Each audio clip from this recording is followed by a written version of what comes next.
Welcome back, guys, to your own trading channel, The Trading Edge. I hope you guys are doing good. Guys, कल हम लोग ने Nifty bank Nifty के साथ दो stocks भी डिस्कस किए थे। एक था टाटा केमिकल एंड एक था एयरटेल। टाटा केमिकल के लिए मैंने आपको बोला था रिजल्ट्स वीक हैं और मेरे जो टारगेट्स थे 950 के वो मैंने आपको दिए थे। इनफैक्ट 950 तो आया ही, 930 तक स्टॉक ने लो लगाया। मुझे और गिरावट की एक्सपेक्टेशन थी लेकिन और गिरावट नहीं हुई। 930 से आपको एक स्ट्रॉन्ग बाइंग देखने को मिली। और वहीं पे अगर एयरटेल की बात की जाए तो एयरटेल में मैंने आपसे बोला था रिजल्ट्स मिक्स हैं और कल हम लोग को पता चलेगा मार्केट पनिश करता है या रिवॉर्ड। तो पनिश तो नहीं हुआ, स्टॉक रिवॉर्ड हुआ, क्योंकि एक पॉजिटिव कमेंट्री भी थी एयरटेल की साइड से, उसका भी असर आपको देखने को मिला। और भी काफी सारी न्यूज है इस समय मार्केट में बैंक्स रिलेटेड, एंड एक आईपीओ भी ओपन है, तो सबको डिस्कस करेंगे इस इंपॉर्टेंट वीडियो में। Let's begin. गैस, पहले निफ्टी फिफ्टी की बात कर लेते हैं। तो देखो, निफ्टी फिफ्टी में मैंने आपको एक इंपॉर्टेंट सपोर्ट बताया था 21,650 का लेवल। 21,650 तो बिल्कुल नहीं आया। इनफैक्ट 21,700 से ही आपको एक अच्छा पुल बैक देखने को मिला। और हमारा जो इंपॉर्टेंट रेजिस्टेंस था यानी कि 21,800 का लेवल, मार्केट ने उसे ब्रेक भी किया और सस्टेन भी किया। अब गाइस देखो, अगर निफ्टी फिफ्टी की बात की जाए तो निफ्टी फिफ्टी के लिए केवल एक इंपॉर्टेंट रेजिस्टेंस बचता है जो कि है 22,000 का लेवल।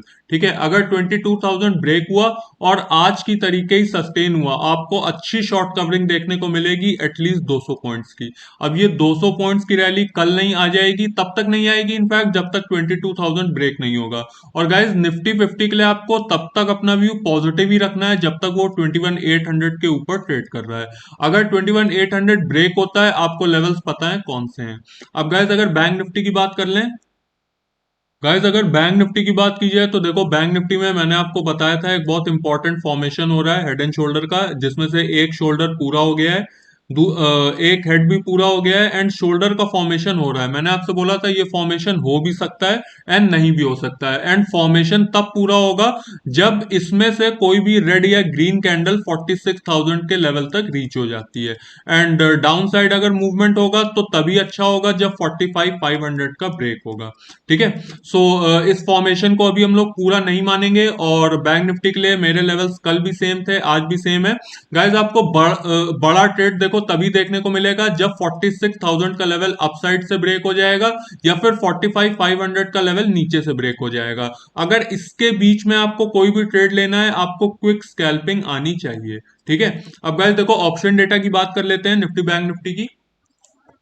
गाइस देखो, निफ्टी फिफ्टी के अगर ऑप्शन डेटा की बात की जाए तो पुट कॉल रेशियो आपको कल से स्ट्रॉन्ग देखने को मिल रहा है, ऑलमोस्ट 1 के आसपास आ रहा है। पुट कॉल रेशियो 0.99 है और आप देखें कि अच्छा सपोर्ट नीचे मार्केट बना रहा है हर 100 पॉइंट्स पे। आप देखें इनफैक्ट 21,900 पे भी आपको एक अच्छा सपोर्ट देखने को मिल रहा है। अब जैसा कि मैंने आपको बताया, केवल एक इंपॉर्टेंट रेजिस्टेंस बचता है 22,000 के लेवल पे। अगर 22,000 का लेवल जाता है, पहली बात तो 22,000 का लेवल साइकोलॉजिकली भी बहुत स्ट्रांग है और यहाँ पे भी आपको कॉल राइटिंग देखने को मिल रही है। सो 22,000 अगर ब्रेक हुआ, अच्छी शॉर्ट कवरिंग देखने को मिलेगी एटलीस्ट 200 पॉइंट्स की। और अगर यहीं पे गाइस बैंक निफ्टी की बात कर लें, गाइस बैंक निफ्टी के ऑप्शन डेटा की बात कर लें तो देखो, यहाँ पे आपको पुट कॉल रेशियो देखने को मिल रहा है 0.64, और 0.64 का put call ratio bank Nifty के लिए थोड़ा सा वीक है, निफ्टी फिफ्टी का थोड़ा सा स्ट्रांग है। मैं ये नहीं कह रहा हूं कि 0.64 का ये जो पुट कॉल रेशियो है ये कल 0.99 नहीं हो सकता है, लेकिन फिलहाल ऐसा नहीं है, सो हम इसके हिसाब से ही अपना एनालिसिस निकालेंगे।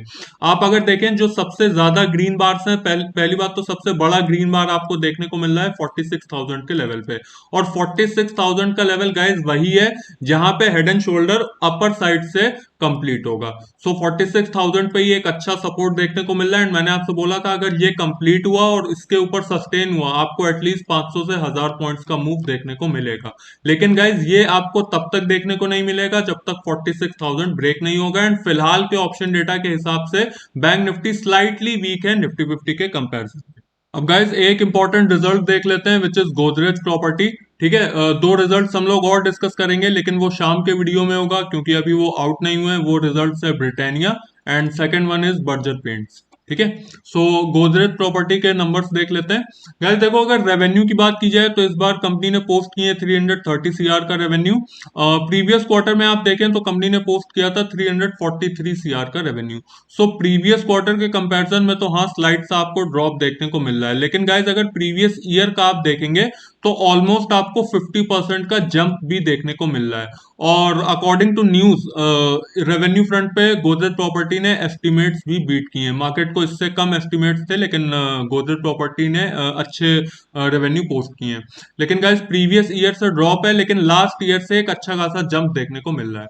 अब गाइस देखो, अगर प्रॉफिट की बात की जाए, प्रॉफिट के लिए से हम लोग हटा देते हैं, थोड़ा सा नीचे स्क्रॉल करते हैं। गाइस देखो, अगर प्रॉफिट की बात की जाए तो प्रॉफिट में भी प्रीवियस क्वार्टर के कंपैरिजन में आपको स्लाइड सा ड्रॉप देखने को मिल रहा है, लेकिन वही चीज सेम प्रीवियस ईयर के कंपैरिजन में आपको अच्छा खासा जंप देखने को मिल रहा है। सो गाइस देखो, प्रीवियस क्वार्टर के कंपैरिजन में रिजल्ट्स चाहे वो रेवेन्यू के फ्रंट पे हो और चाहे वो प्रॉफिट के फ्रंट पे हो, थोड़े से वीक हैं। ठीक है, लेकिन अगर प्रीवियस ईयर के कंपैरिजन में आप देखेंगे, ईयर ऑन ईयर आप अगर देखेंगे, तो आपको अच्छे रिजल्ट्स देखने को मिल रहे हैं।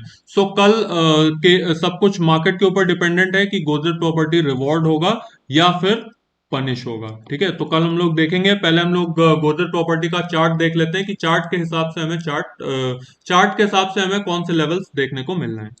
गाइस गोदरेज प्रॉपर्टी के अगर चार्ट की बात कर लें, तो देखो डे टाइम फ्रेम है, गोदरेज प्रॉपर्टी का चार्ट है। ठीक है, आप अगर देखें, अगर मार्केट ने इसका कंपैरिजन ईयर ऑन ईयर के रिजल्ट से किया, तब तो काफी अच्छे रिजल्ट्स कंपनी ने पोस्ट किए हैं। और अगर अपसाइड देखने को मिली, तो जो अपसाइड होगी, अच्छी अपसाइड होगी, वो इस लेवल के बाद होगी, और ये लेवल है 2350 का लेवल। और गाइस अगर मार्केट ने इसका कंपैरिजन प्रीवियस क्वार्टर से किया, ठीक है, तो रिजल्ट्स थोड़े से वीक हैं। और आपको जो डाउन साइड का लेवल देखने को मिल सकता है, वो है 2220 का लेवल, 2220 का लेवल। यहाँ पे आपको स्टॉक रुकता हुआ दिखेगा।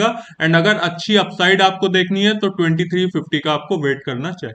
गाइस देखो, आईपीओ की बात कर लें, एपीजे आईपीओ इस समय ओपन है, एंड सेकेंड डे का जो सब्सक्रिप्शन है वो है 6.10 टाइम्स का, जो कि कल के सब्सक्रिप्शन से ऑलमोस्ट डबल है। ठीक है, तो सब्सक्रिप्शन फ्रंट पे तो अच्छा परफॉर्म कर रहा है, लेकिन मैंने आपसे बोला था तब तक आपको वेट एंड वॉच पे रखना है, जब तक इसका जीएमपी बढ़ नहीं जाता। अगर जीएमपी की बात की जाए, तो देखो जीएमपी आपको कल से भी ड्रॉप होता हुआ दिख रहा है। सो फिलहाल के लिए अभी भी ये वेट एंड वॉच है, एंड स्लाइटली मैं इसे अवॉइड ही मानूंगा मेरी साइड से। अगर जीएमपी कल तक 35% तक ना हुआ, मैं इसे क्लियर अवॉइड मानता हूं इस आईपीओ को।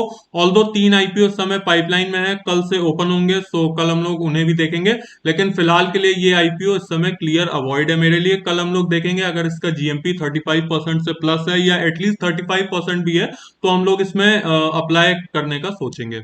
So that's it for today's video, guys. If you like the video, then share it with your friends and subscribe to my channel, guys. Bye bye for now.